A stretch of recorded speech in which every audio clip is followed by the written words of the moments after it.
News Talk 610 AM and 102.1 FM. KVNU.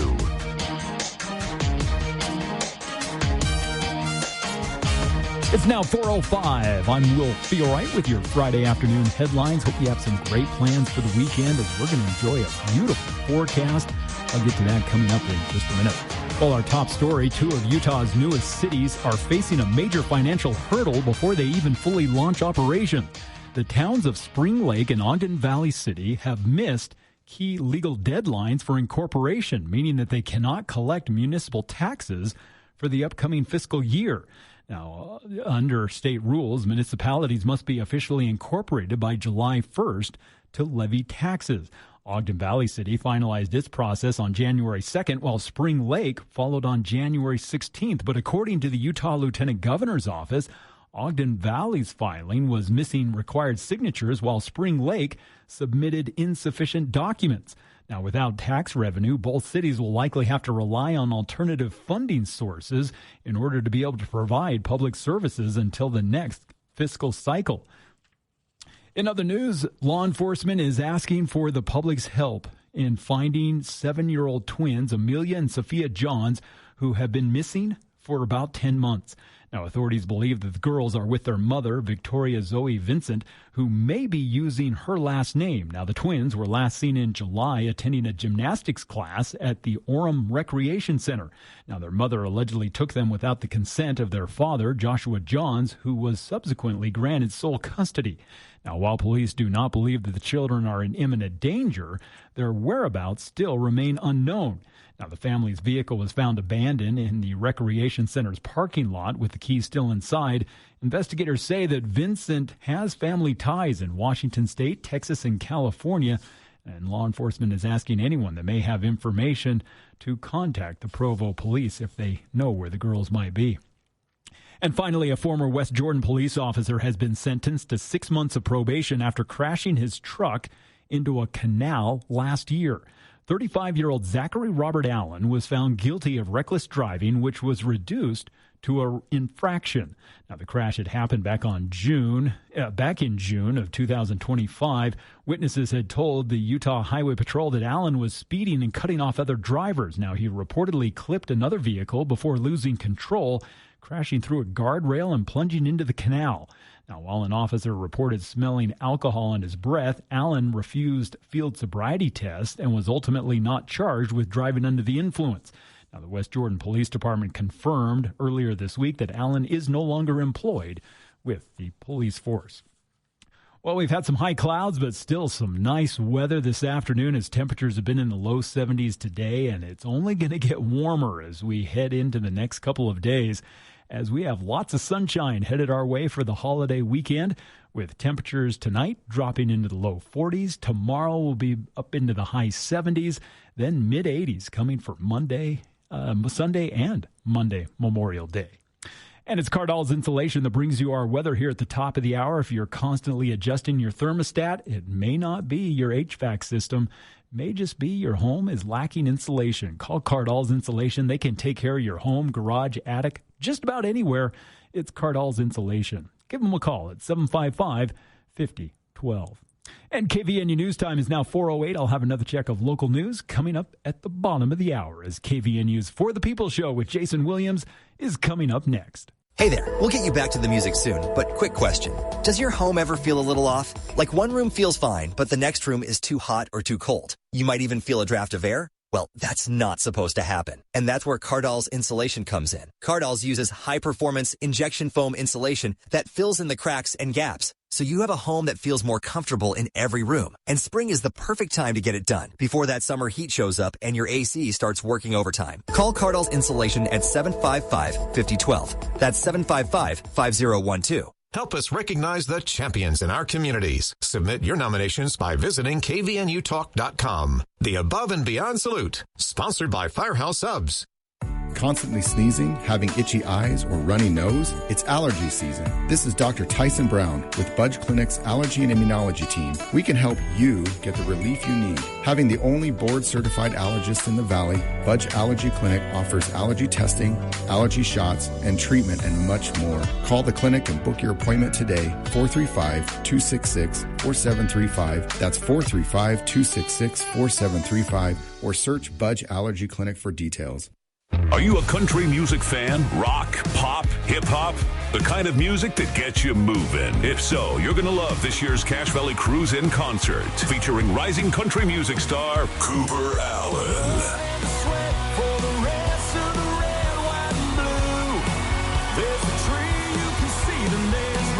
This guy's energy is off the charts. His music has millions of streams, and when he sings, the whole place feels it. Cooper Allen live with special guest Ingrid Andress. Incredible music and even better live and up close. Ingrid Andress, Cooper Allen, Thursday, July 2nd at this year's Cache Valley Cruise In.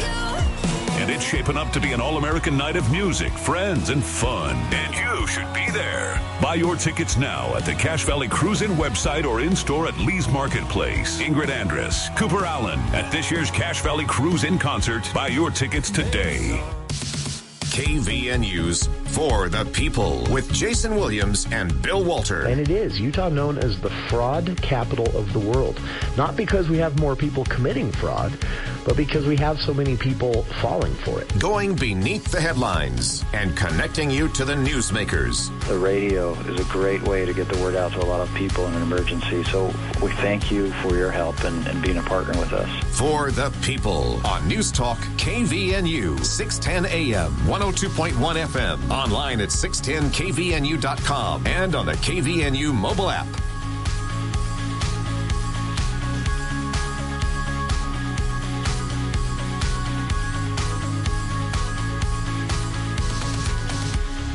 Welcome to KVNU's For the People. It is Friday, May 22nd. I'm Jason Williams. 66 degrees here at the Radio Ranch at 4:11 in the afternoon. Thank you for tuning in. For the People movie show coming up at 5 o'clock. Andy Morgan and I will be doing our best to give you a full summer movie preview. We'll also talk about some of the early response to The Mandalorian and Grogu. Not good, but... you know, fingers crossed if you're a Star Wars fan. Right now, kicking things off with a very special guest for our regular For the People content ahead of the movie show. We have joining us right now Congressman Blake Moore. Congressman Blake Moore, of course, is running for re-election. You can check his campaign website, electmore.com, for a lot of different events that are coming up, ways you can get out and meet the congressman, but also ask a question directly through the website and more. And that June 23rd primary date is coming up sooner than you think. In fact, reminder for everyone out there, Cache County Clerk Bryson Bem said ballots will start hitting mailboxes as early as June 2nd. So not as far away as you think it is if you're a registered Republican out there. So Congressman Blake Moore, appreciate taking some time for KVNU today. And I know that there really isn't an off time anymore for for members of Congress. The calendar seems to get shaken up quite a bit. But how are things going in Washington, D.C.? Thanks, Jason. Glad to be on, and I'm even more glad that you're not making me do the commentary on the movie show.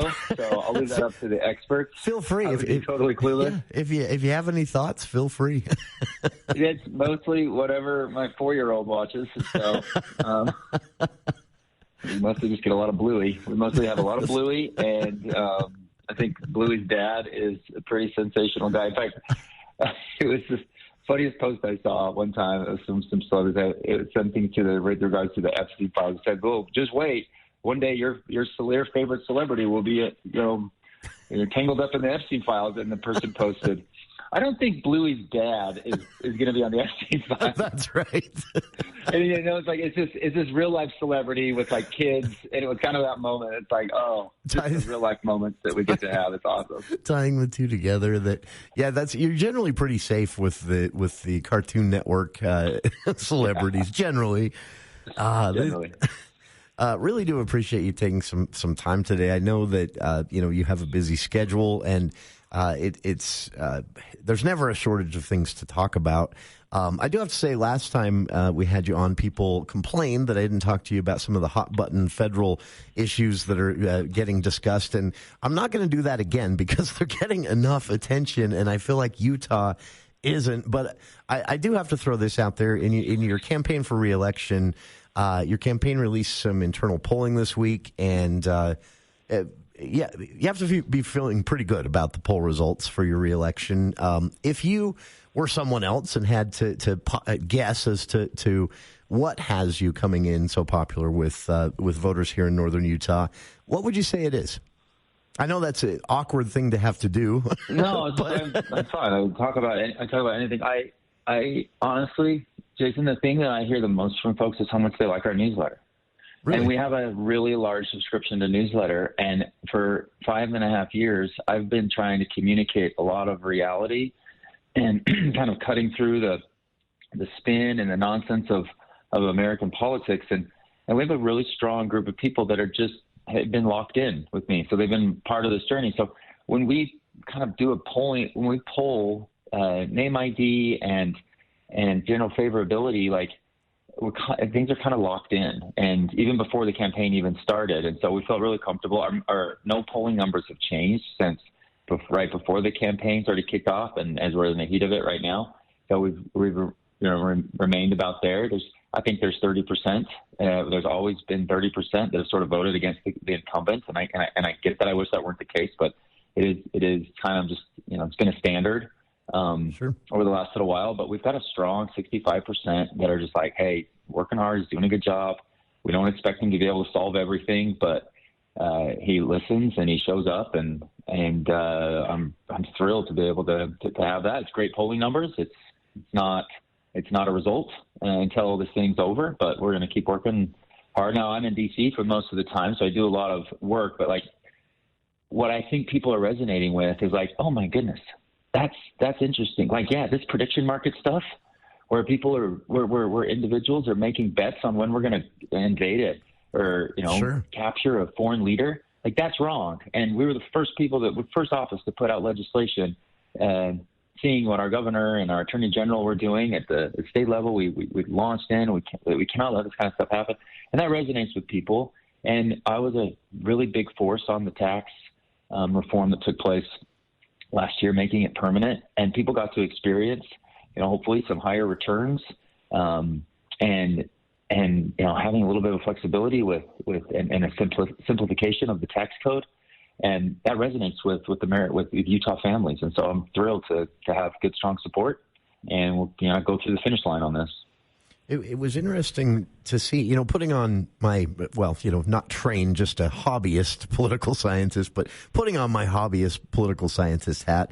It's intriguing to me because what the poll results say, and this also is reflected in a recent Deseret News poll, what it says is that Utahns here in northern Utah are pretty confident we're headed in a good direction. They're happy with the work you're doing representing us in Congress. They're happy with the direction of their localities and their personal lives. Not big fans of Congress at large. Right. Yeah, I always talk about that with like a very low approval rating of Congress, but they're individual member of Congress, and this is true for, let's say, Jimmy Panetta district, sort of a heavy Democrat-leaning district. Friend of mine. We've interacted. We do a lot of bills together. We're on the same committees, and we do the debt stuff together, debt commission. But like he'll poll really well in his district, but people are generally displeased with Congress, and I think that's been the case for a long time. It's a sense that I have. I haven't really followed along the approval ratings of Congress over the years, other than. I think that phenomenon kind of exists throughout the country. Sure. Yeah, it's definitely not a Utah-specific thing. Very interesting dynamic to see.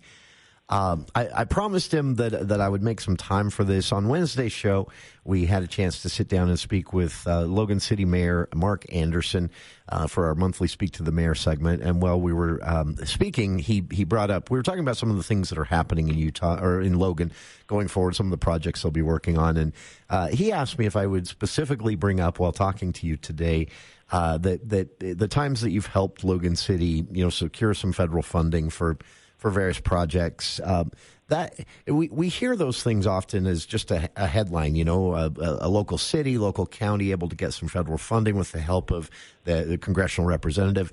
But that is a lot easier said than done, right? Yeah, and it's just a really important aspect that people don't know. I would say one really bright spot that's always been something standard in our office is Connect. Sure. Transit system, Cache Valley Transit System that just went through a name change to Connect. We have been in lockstep with them for nearly my entire time in Congress, and I just absolutely love that relationship. The Mayor Anderson, great guy, worked with us to be able to get the right level of funding with shovel-ready type projects that have local support and all that kind of stuff. North Logan Mayor Lindsay is amazing. She comes into our office with data and information and number and budget requests and things like that, and then we can lean in and help wherever we can. And so I was thinking over the years with Millville, with that's Box Elder County, but as you go into Manaway, some apron, some paving that we've done, there's sewer projects that we've been a part of. Those are some of the things that are so awesome because they're bite-sized. They're involved in the community. We work with the local officials, and we get these things to the right level. It's your federal tax dollars that need to be brought back home to help with certain things. So we love it when we get to do that type of stuff. So I appreciate the mayor for mentioning that. It's really, it's a process that's always fascinated me because our congressional representatives are a handful among more than 400. And so these requests are coming in from, all parts of the country. And you kind of have to fight to get priority on those. Is there a trick to it? Because you've been very successful at that. Yeah, no, I mean, the trick is to get the project to meet the parameters.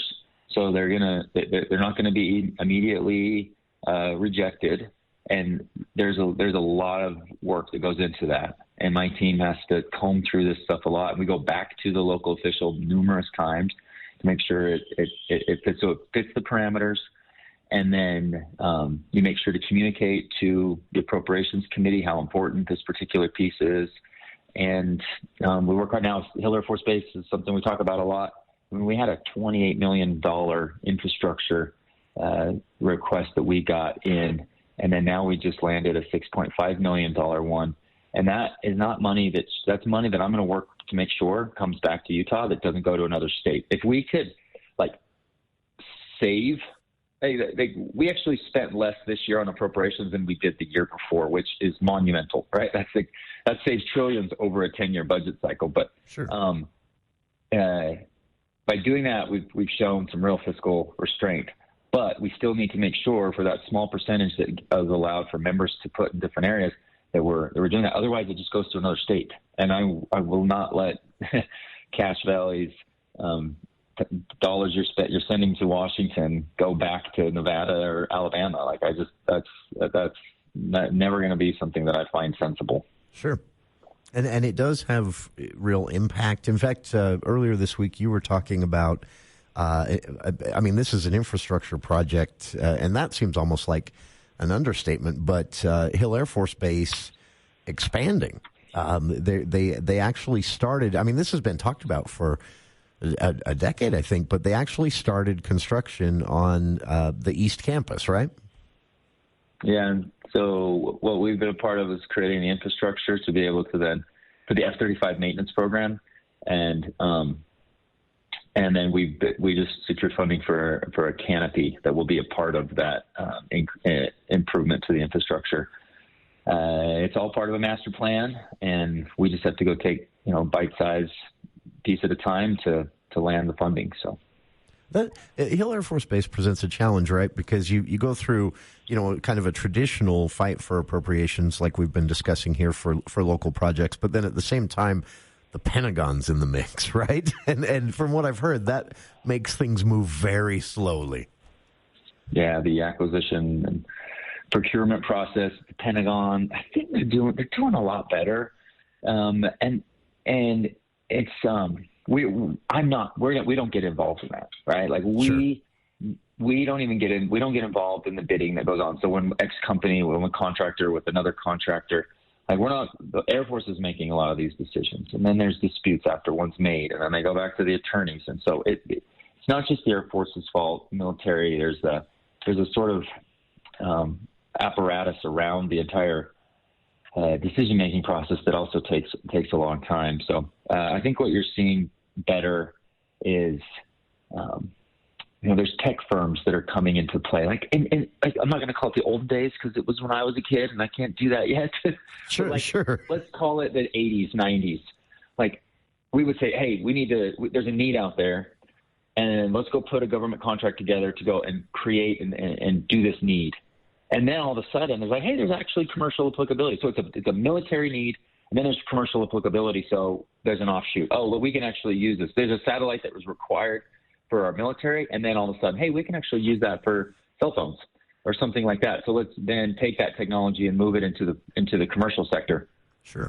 It's almost flipped on its head, where you're having a lot of tech firms that are building out some pretty impressive stuff, and they're like, hey, there's actually applicability for our military. Let's go help them do that. And so that's been a bit of a disruption in the market, and I think it's been very welcome, and I think you'll see more of that. I appreciate you taking some time to kind of explain the complexities of all of this. Too often, especially in campaign years, everything gets translated through these 30-second clips and sound bites and big bold headlines. It's nice occasionally to be reminded that it's a very complex process, and you kind of have to know what you're doing in order to do it right. This is, along these same lines, this is a time of pretty significant change in the country. In Utah, we're seeing a lot of growth. We're arguing over what types of industries we want to locate here and how fast we want to grow or not. And those debates sometimes cause people to find the world a little too overwhelming. As you're campaigning, what are you hearing from voters here in northern Utah? Are there a handful of priorities that are popping up? Yeah, it's nothing new per se. It's jobs in the economy is always the number one concern. Cost of living is high, so those are two major things that we'll always see definitely rise to the most concern. And then debt and deficit. People are just generally leery about it and concerned, and they like some clarity. And I've put out a lot of good information that's substantive. It's not just like some blame game explaining why we are where we are. So the cost of living piece is it's tough, especially because you look at it's like healthcare and housing are two of the biggest ones. I think housing actually trumps all. We just got a housing bill. It's going to have several good factors associated with it, and it was like a 400-plus vote, highly bipartisan. It took some controversy because we had two different versions, the Senate and the House, but the House won out. We don't always get the win, but sometimes we get a win over the Senate. So hopefully we see that get finalized here soon. And so there is a lot of things that we're working on for these specific areas, but those are the things that kind of bubble up to the top. Very nice to know. And for voters out there, again, engage. This is coming up sooner than you think. And that June 23rd primary election date. The ballots will start going out 1st of June, according to the county clerk. So not as much time as you think to get to know the candidates, make your decision. To get to know more about Congressman Blake Moore, well, a couple of ways. First off, he mentioned his newsletter. This is I'll put it this way. I have planned entire segments on our show from some of the information in this newsletter alone, which makes it very easy for me some days. I appreciate that and please thank your staff as well. But you can subscribe to the Congressman's newsletter right on the front page of blakemore.house.gov, his official House page. You can also connect with his Instagram, Facebook, and X accounts there for more information to track his work in Congress. For the campaign, visit electmore.com. There's a list of events, priorities, ways you can meet the congressman, upcoming opportunities ahead of the election to learn more about the campaign and what he's working on. So those two websites, bookmark them. Again, blakemore.house.gov to sign up for the newsletter, connect on social media, and more. And for the re-election campaign, electmore.com. I've linked to both on our Facebook page. And Congressman Blake Moore, a pleasure again to have you join us. You've been generous with your time, and I've taken more today than I asked for. We'll owe you one. And thank you very much. No, I appreciate the chance. Appreciate it. I always love coming on, so thank you. It's our pleasure, and we'll speak again soon. Happy Memorial Day to everyone. That's right. Important. And it's such a special holiday. Enjoy the break. To remember the veterans. Enjoy the break before some kind of pressing emergency happens and they call everyone back again, which is there'll be another one. There'll be more and more of those. Seems to be the way of things. Thank you so much. Thank you for your time today. And to our listeners, appreciate your time as well. One more time, electmore.com, the website for the campaign, blakemore.house.gov to sign up for the congressional newsletter and more. And thanks again to Congressman Moore for joining us today, to our listeners for being here as well. Stick around. More of KVNU's For the People right after this look at the news with KVNU's Will Philwright.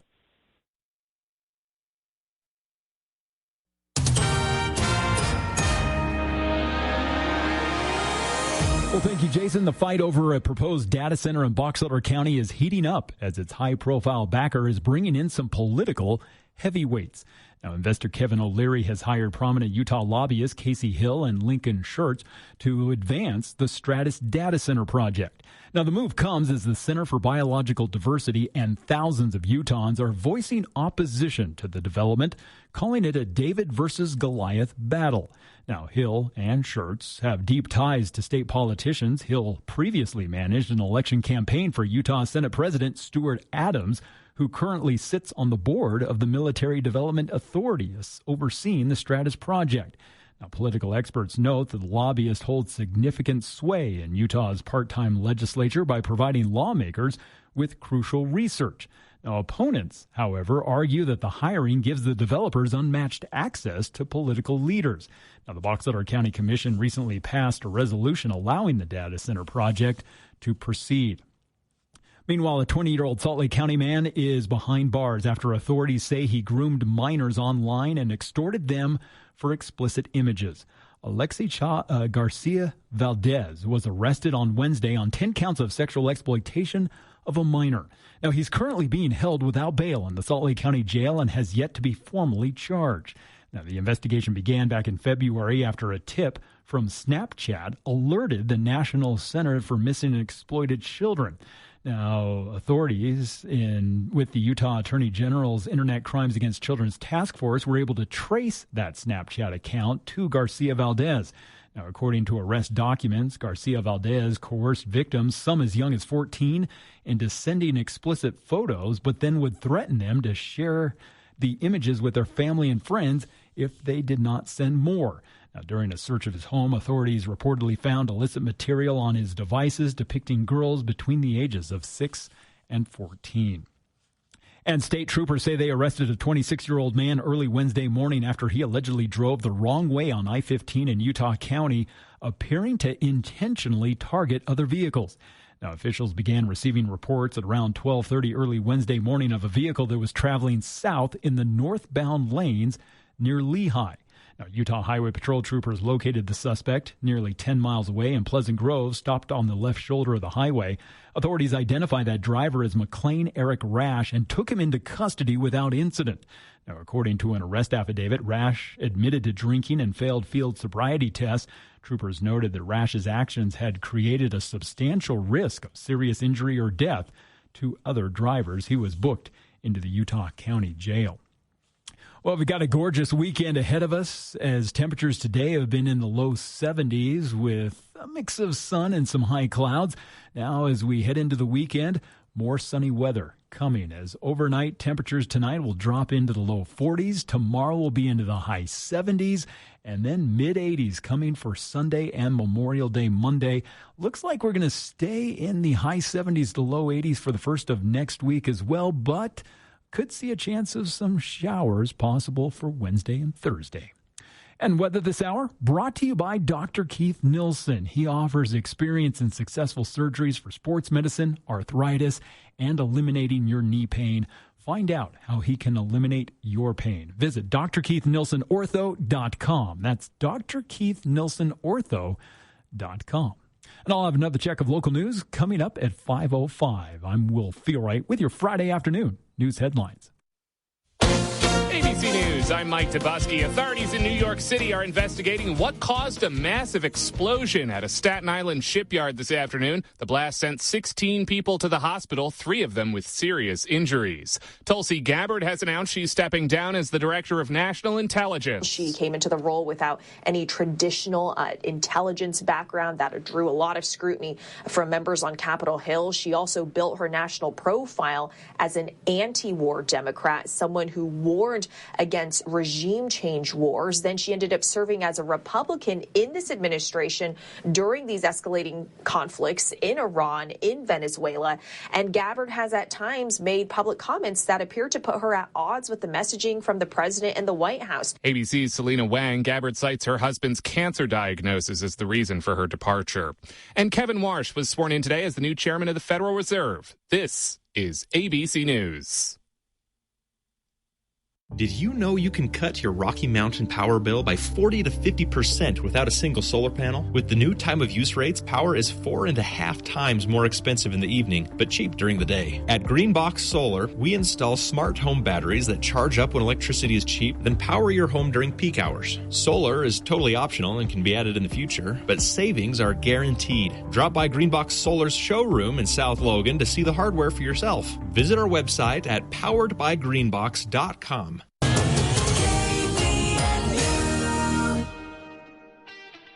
Bringing Wall Street to Main Street. From your local experts in downtown Logan, this is the Adams Wealth Advisors Market Report. As trading concludes on Friday, we would like to revisit the market for the week. Peace talks, inflation, and AI continue to be the main drivers of the market this week. Brent crude oil declined to below $90 per barrel, while stocks edged higher as the U.S. president and Iranian media signaled progress on a peace deal. However, prolonged higher oil prices have worked their way into the economy and boosted inflation. The bond market retreated in response, as investors now demand higher compensation. Following AI heavyweight NVIDIA's earnings this week, investors were reassured that the AI boom has not yet lost steam, as NVIDIA's revenue continues to soar at an incredible pace. The Dow was the index winner of the week, rising 2.12% to 50,580, a new record high. The NASDAQ and S&P 500 both rose 0.9% to 29,482 and 7,473 respectively. Utilities, healthcare, and real estate led this week's action with gains of more than 3%. Communication services and materials were the two sectors that posted losses. The bond market reacted mostly to inflation. Both the 5-year and 10-year U.S. Treasury yields remained largely unchanged at 4.26% and 4.56% by Friday, though they did experience spikes by Tuesday. Those elevated levels reflect the market's view of higher medium-term inflation and future uncertainty. Economic data demonstrated that the real estate market continues to be subdued. Homebuilders are not confident in their future prospects as elevated interest rates add to the cost of buying a home. Housing supply, however, showed higher than expected expansion. The Federal Reserve meeting minutes showed that a large number of officials viewed the existing easing bias in the Federal Reserve's language as less than desirable. On the bright side, the U.S. leading economic indicators came in meaningfully higher than expected, offering more hope for future growth. Next week, there will be a second revision of first quarter GDP and a significant inflation gauge. Adams Wealth Advisors wishes you an enjoyable weekend, and we will continue to bring you the latest insights next week. That's your update from Adams Wealth Advisors, guiding your financial future one day at a time. For personalized help planning yours, reach out to us at 435-752-1702. See you soon, Cache Valley. Advisory services offered through Adams Wealth Management, a registered investment advisor. For important disclosures and more information, visit adamswealthadvisors.com. Discover the comfort of outdoor living this year with a project by Canyon Landscaping. Fresh seasonal planting beds, a custom paver patio perfect for barbecues, and subtle landscape lighting to keep the party going long after sunset, or a place to relax after a long day. Every project is designed around how you live. Professionally installed, on budget and on time. Ready to create the perfect outdoor space? Visit canyonlandscaping.com to view the gallery. Canyon Landscaping. Look for the leaf.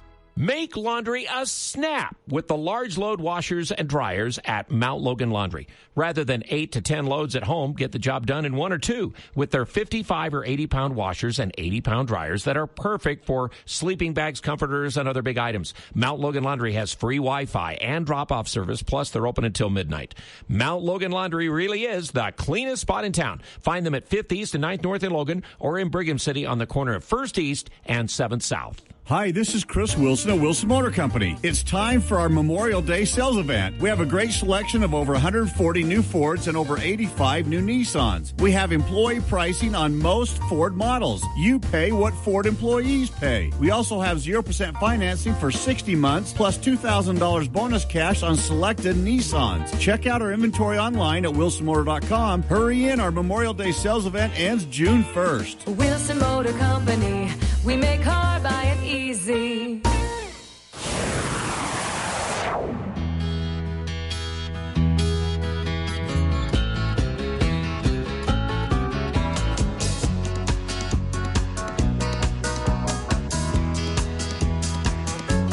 When I think back on all the crap I learned in high school. Welcome back to KVNU's For the People. It's a wonder.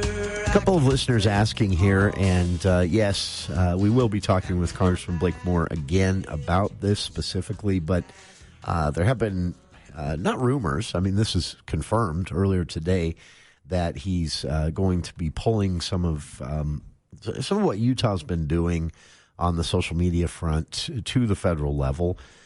This is not a new project. Congressman Moore has been working with local state senators and members of the state house on this for a while.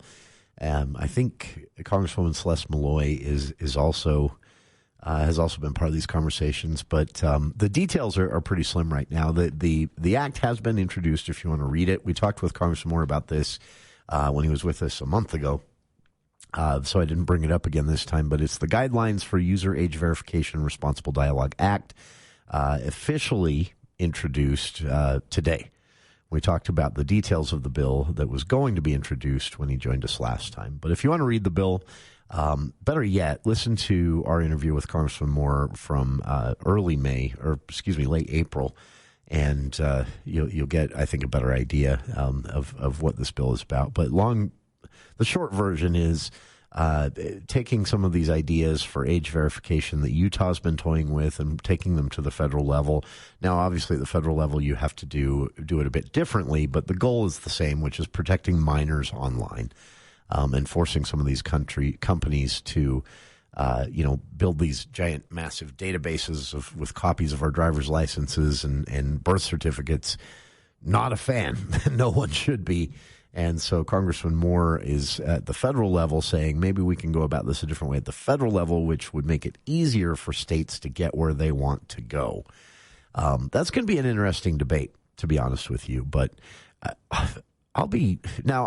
this is not something Congressman Moore has specifically endorsed himself. But I hope we start to see this happen. And I know it's controversial for a lot of reasons and decent reasons, but let me put it this way. We already have government-issued ID. We could solve so many problems by creating a national government-issued ID. It would achieve a lot of the things that Senator Mike Lee is trying to get done with the SAVE Act, which is pretty much dead. Well, it was DOA. Honestly, this was never a popular idea at the federal level, taking over election rules at the federal level. Something Republicans are traditionally against, and Senator Mike Lee had quite an uphill battle in his own caucus trying to get them on board with that, and he was unsuccessful. Though he's still talking about it, no one else is. But you could get a lot of the things he was claiming the SAVE Act would do done with a federal ID. So something like a driver's license, but you get it from the feds. And again, I understand why that's controversial. And this is not something that I'm saying any of our members of Congress have endorsed. I'm saying that we're probably there are a lot of good reasons to at least debate it, discuss it. I will actually say more cynically, we're going to have to go there one day. And most other developed countries have for these, again, just practical, technical reasons. The United States is the last of the big countries to not do this.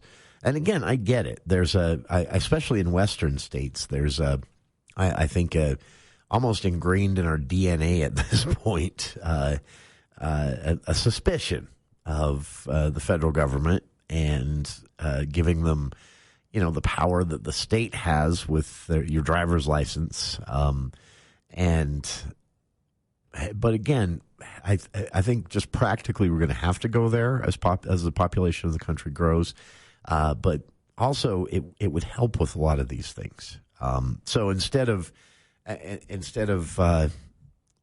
Facebook or X, you might like who owns X right now, but you might not like who owns X 10 years from now if Elon decides to sell it. And you want them to create a gigantic database where they store copies of your birth certificate or driver's license? Really? I would say, though there are risks still, I would be far more comfortable with the federal government maintaining that identification database. They have a lot more money, and they have the CIA and everyone else involved. Or maybe that's a bad thing. They've got the intelligence world involved. So as far as protecting your data, I think your personal information is going to be safer with your state or federal government than it is going to be with X or whoever owns Instagram or whoever currently owns Facebook or Snap. And then also remember that every one of those companies is going to have to build their own independent database. So to verify your age, you're going to have to let Facebook have a copy of your documents. You're going to have to let X have a copy of your documents. I would much rather just have a federal ID that in order to get it and maintain it, you had to verify certain information or prove, legal status, things like that. And then that ID, like your driver's license, would have a number on it. And when a state like Utah wanted to say to a social media company, we don't want anyone under the age of 13 signing up. That's how most social media companies work.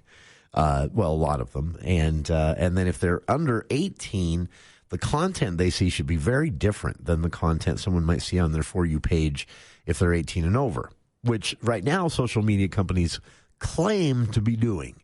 But there are millions of examples every month of when they don't do that. And so that's why Utah wants to kind of force them to just abide by their own stated guidelines. A wrench was thrown in the mix because Utah was asking them to create a verification database. And again, every company would then have to create their own. You'd have to allow them or agree to let them keep copies of your personal information on their servers and then hope that they were doing good with it. And hope that whoever bought the company after the person that owns it now does good with it. Hope that they never mess up and get hacked like Facebook has been 3 or 4 times. I would much rather this be maintained by a government agency because then there's some accountability you can bring in as a voter. Congress can have oversight. You can involve the intelligence agencies as far as cyber threats and things like that to keep the database safe. It's worked at the state level with driver's licenses. Although there have been breaches of data, they've been extremely limited. And the same could happen at the federal level. So I think a federal ID would be a solution to a lot of these problems. But the reason I bring this up, again, is that Congressman Blake Moore's H.R. 8623, listeners asked about that. Nothing new other than it's been officially introduced. If you want to hear our conversation with the congressman about the act and where he's headed with it, listen to the episode on our podcast from the end of April when we last had him on the show, and read the bill at blakemore.house.gov. His bill, again, isn't going there with federal ID. I think we should. I don't know. This is a complex issue because there are so many good reasons to force social media companies that build AI chatbots. I mean, because that's going to take this issue that we're dealing with social media companies and minors and dial it up to 11 when you throw AI in the mix. So we have to do something, I think. I also think there's more room for, at the federal and state level, better funding for public education campaigns, because I think, and this isn't, I'm not criticizing the skills or the abilities of any parent out there. This is all just changing so fast that I think oftentimes parents are either unaware of the risks, they're aware of the basic risks. At this point, everyone's aware that you could meet some weirdos online, right? So be careful in those chats. But parents, with this technology changing as fast as it does, oftentimes parents aren't aware of the immediate risks to children online or even teens online. So I think better funding for public education, even training, things like that, classes that parents can take. I mean, I know that sounds silly, but it really is changing that fast. And again, that's only going to speed up with the introduction of AI. So I think there are a lot of things we can do, but I really think in the end it's going to come down to age verification and the need for a federal ID. Congressman Moore's bill does not include that, but I'm predicting as these debates continue to happen at the congressional level, there's probably going to be a debate about federal ID somewhere in the mix. But for the congressman's bill, the GUARD Act, as it's known, Guidelines for User Age Verification and Responsible Dialogue Act of 2026. And again, we spoke with the congressman about this end of April when he last joined us. That's why I didn't bring it up again today. But if you want to read it, I've linked to it on our Facebook page. I do recommend you go listen to that interview on our podcast, though. It was a fascinating interview. And there are some age verification requirements in the congressman's bill, including verification, matching government-issued ID. But the bill itself does not call for any new forms of government-issued ID. And then the bill would prohibit vague age confirmation methods.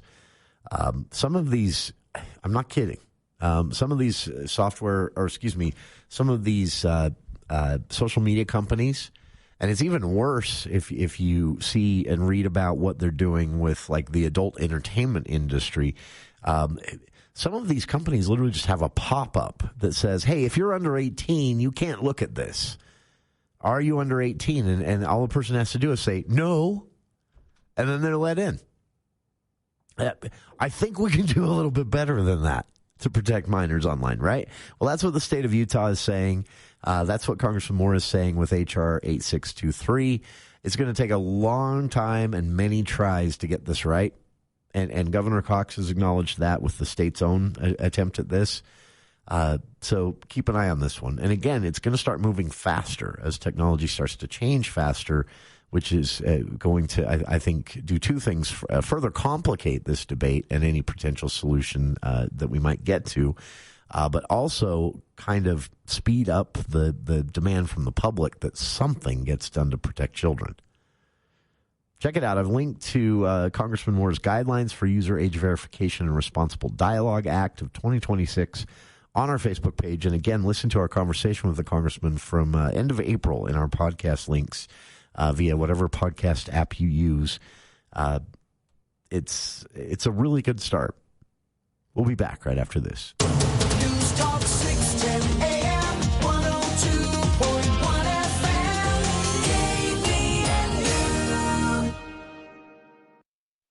This is Jordan with Primrose Home Care and Hospice, and I'm here with Barbara. Barbara, how did you become acquainted with Primrose? I had been trying to get another company to come and help me, and I had waited about 2 weeks, and I needed a bath.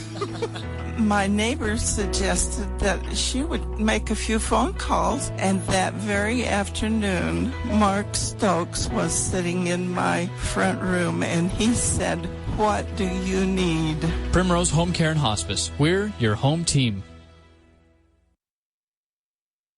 Back. We're celebrating the 250th anniversary of America with a season that sings our nation's history and yours. First, freedom, passion, and unforgettable storytelling with the Tony Award-winning musical 1776. Starring two Michaels, renowned singer Michael Ballum and Metropolitan Opera singer Michael Sokol. Then, Gilbert and Sullivan's silly and swashbuckling. Okay, not really, but at least it's a pirate word. The Pirates of Penzance. Plus the moving romance of the last 5 years. This year, we're even honoring the legal system with the courtroom duo, Scalia Ginsburg and the lighthearted Trial by Jury. The first is based on the true story of two Supreme Court justices who couldn't agree on anything except for their love of opera. The second is another Gilbert and Sullivan romp that'll leave you laughing. Join world-class singers, a full orchestra, and the magic of live theater in historic downtown Logan. Bonus, Utah teachers and students get free tickets. UtahFestival.org. Here's Chad Norton, the lawn doctor, with another tip for your lawn. Over the next few weeks, you'll see weeds fight for space and try to take over your lawn. Dandelions pack about 200 seeds on each flower. Those seeds can blow up to 5 miles and live up to 7 years. We can help you win the weed battle. We can feed your grass to make sure it wins the battle and keep it lush and growing all season long. Call the Lawn Doctor at 753-LAWN or go to lawndoctor.com.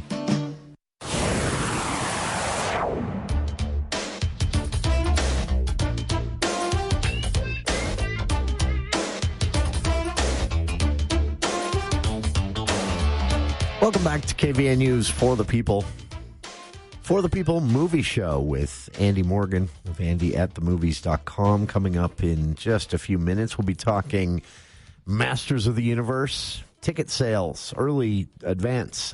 Ticket sales for The Mandalorian and Grogu are way up there, but the critics who have seen it are not. We'll talk about what that means for the big return of the feature-length Star Wars films. I'm worried. That's coming up in just a few minutes. For those who haven't tired of the subject yet, well, one, don't get tired of the subject. It's not going to be over for a long time, and that's probably good. But if you need something a little bit fresh when it comes to the proposed Box Elder County data center and Mr. Wonderful's data center idea, check this out. This is a full schedule of events planned by a nonprofit organization called Grow the Flow. They're in the business of educating the public about water, which might seem completely unrelated to a data center, but that's one of the concerns in Box Elder County is that this will use already scarce water and decrease the already scarce amount of water making its way after we get what we need out of it to the Great Salt Lake. So Grow the Flow has planned a series of events from Salt Lake to Box Elder County. And I've posted a link to this on our Facebook page if you want to see this. There are a couple of different screenings that are happening. In fact, they're screening The Lake in Park City June 22nd. That's the Sundance film based on this statewide effort to save the Great Salt Lake. That was actually a pretty big hit. This Saturday, they're holding an event at the Utah State Capitol, an educational event on water in general for the state. But they are planning some events in Box Elder County that those who are interested will get a chance to be a part of this. Tremont, May 26th, 6 p.m. at the Box Elder County Fairgrounds, Box Elder Data Center Public Forum.